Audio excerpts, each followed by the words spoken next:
Nosotros somos el grupo número 4 y el tema a tratar es el matrimonio. El grupo lo conforma Lemus Keili y mi persona, quienes habla, Naranjo Nail.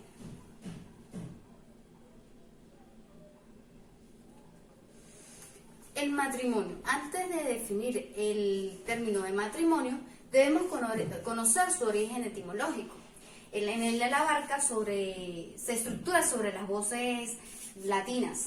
Cuando hablamos del matrimonio, conocemos que matri es madre y munion, carga o gravamen. En el origen etimológico, esto se atribuye a la madre, a la carga más pesada, es decir, a la procreación y crianza de los hijos. Asimismo, el término de matrimonio se ha definido de diferentes maneras. Aquí hemos tomado 3 definiciones fundamentales e importantes, como lo es el jurídico formal, de carácter sociológico y en la teología. Cuando hablamos de jurídico formal, nos establecemos o nos enfocamos en el Estado, es decir, las personas de diferentes sexos se unen a través o se consagran de matrimonio a través de la ley.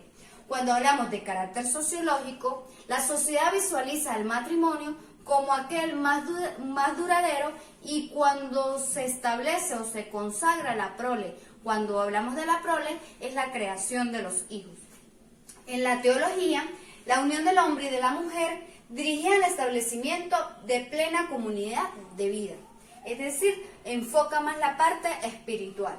En fin, estas 3 definiciones nace o crean una institución fundamental del derecho familiar, porque ya como sabemos, la familia es la base de la sociedad. Asimismo, el matrimonio a lo largo de la historia ha evolucionado su término, pues en el periodo primitivo se practica la unión del hombre con diferentes mujeres, y ahí se hablaba lo que es la poligamia. A medida de que se va asentando el nomadismo, ya se crea la unión más estable entre parejas. El derecho romano. Cuando hablamos del derecho romano, se perfila hoy en día como una estructura aún, pero ahí abarca, a pesar de que se establecía en la ley, se abarca más o se consagraba más en lo espiritual. En el cristianismo, le dio de carácter un término insoluble entre las parejas. No existe indisolubilidad de los esposos. Asimismo, dignificó lo que era la mujer, pues permitía o enseñó a su acompañante que le guardara fidelidad y amarlas como a Jesús amó a la iglesia. A medida a lo largo de la historia, de la evolución histórica, se fue creando o se fue formando lo que son los grandes estados modernos. Ya ahí el Estado entra como parte fundamental a la creación del matrimonio. Es decir, ya comenzó a existir lo que era un contrato en matrimonio, y esto abarca a partir del siglo XVI hasta el siglo XVIII.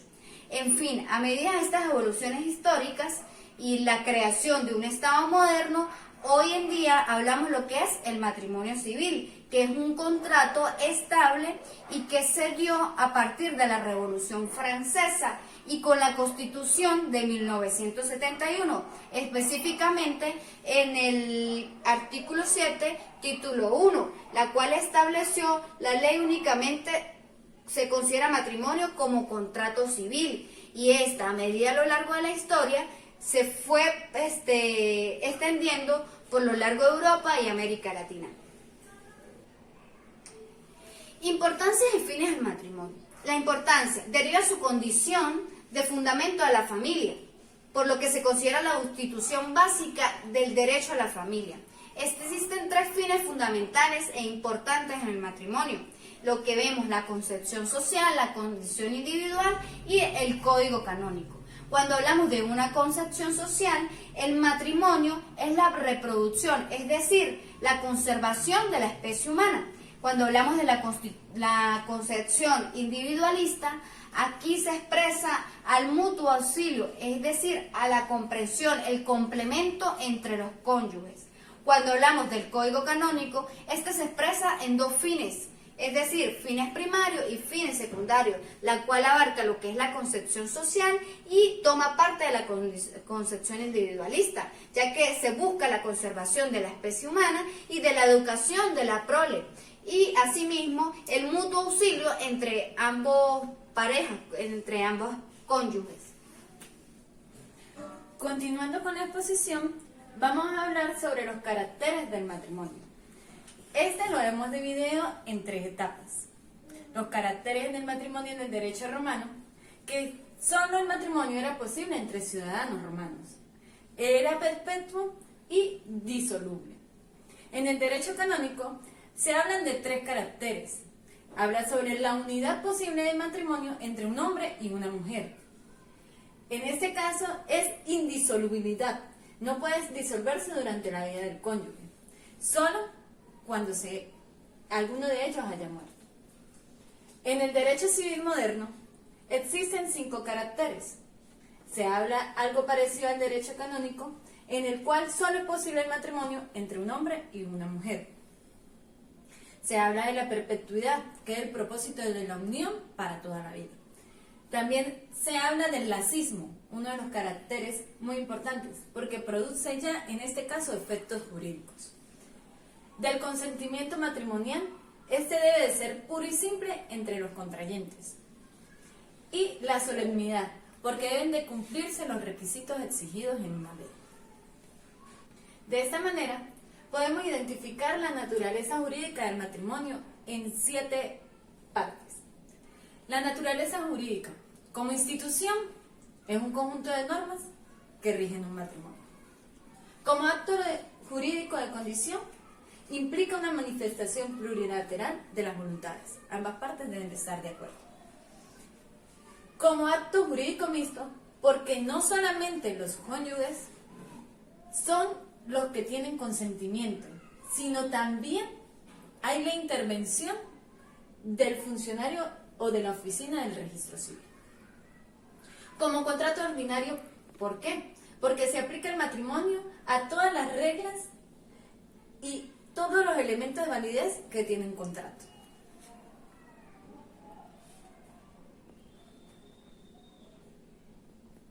La naturaleza jurídica se encuentra como contrato de adicción, porque los consortes son libres para estipular los derechos y obligaciones distintos que la imperatividad determina la ley, o sea, los derechos y las obligaciones para los dos. Como estado jurídico, constituye una situación jurídica permanente que rige la vida de los consortes, ya que es un acto jurídico a situaciones determinadas que continúan en renovación constante e indefinida. Es un estado jurídico porque es un contrato que se hace y es de manera indefinida. Sabemos cuándo comienza, pero no cuándo finaliza. Como acto de poder estatal, porque debe considerarse solemne.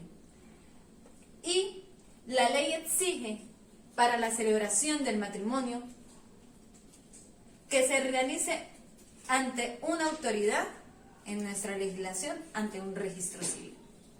Los caracteres modernos en la legislación venezolana van muy de la mano con la naturaleza jurídica de este, puesto que son 5 caracteres en la cual la unión es monogámica, solamente es entre un hombre y una mujer. Conserva el principio de perpetuo, aunque puede ser disuelto. Existe el divorcio también.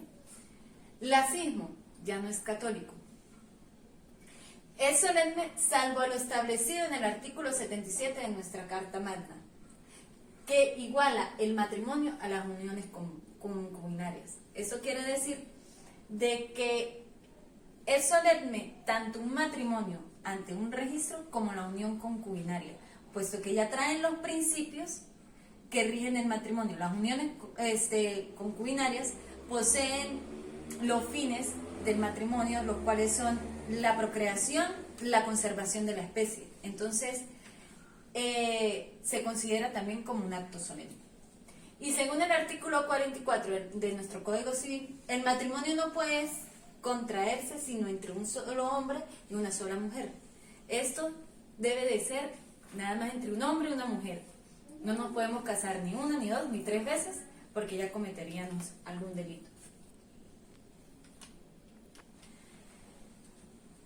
¿Cómo es el matrimonio o la institución del matrimonio y los avances que se ha logrado obtener a medida extranjera? Pues para nadie es un secreto que a nivel mundial ya se han visto matrimonios entre personas del mismo sexo, violando uno de los principios de la creación de este.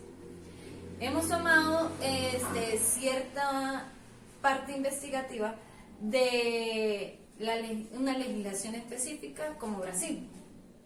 En Brasil, en su constitución dice que la orientación sexual integra la esfera de privacidad y no admite restricciones, lo que configura una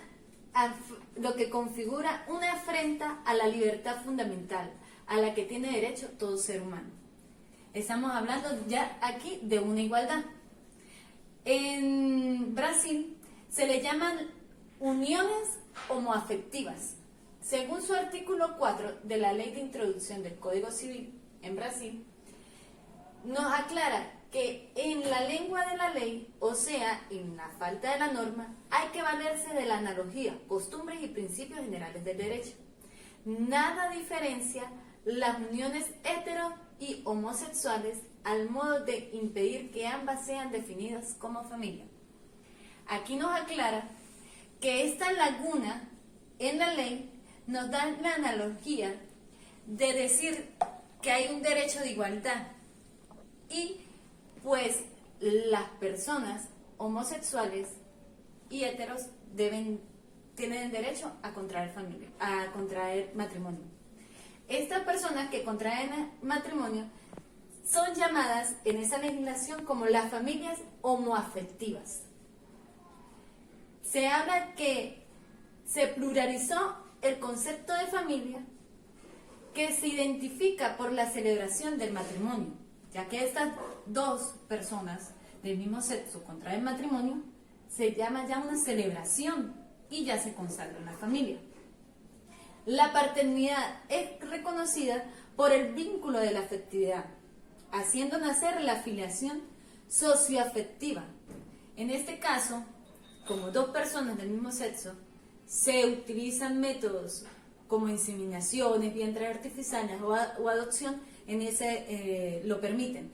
Y la filiación de paternidad es de manera socioafectiva. De las presunciones legales se llegó a la plena libertad del reconocimiento de hijos y a la imprescriptibilidad de la investigación de los padres. O sea, que se conserva el derecho a tener los hijos, a poseerlos, a adoptarlos y sin necesidad de hacer una investigación, a menos de que las partes, o en este caso el matrimonio, lo exija. Espero que le haya gustado la exposición y que le haya quedado los puntos sin duda. Muchísimas gracias.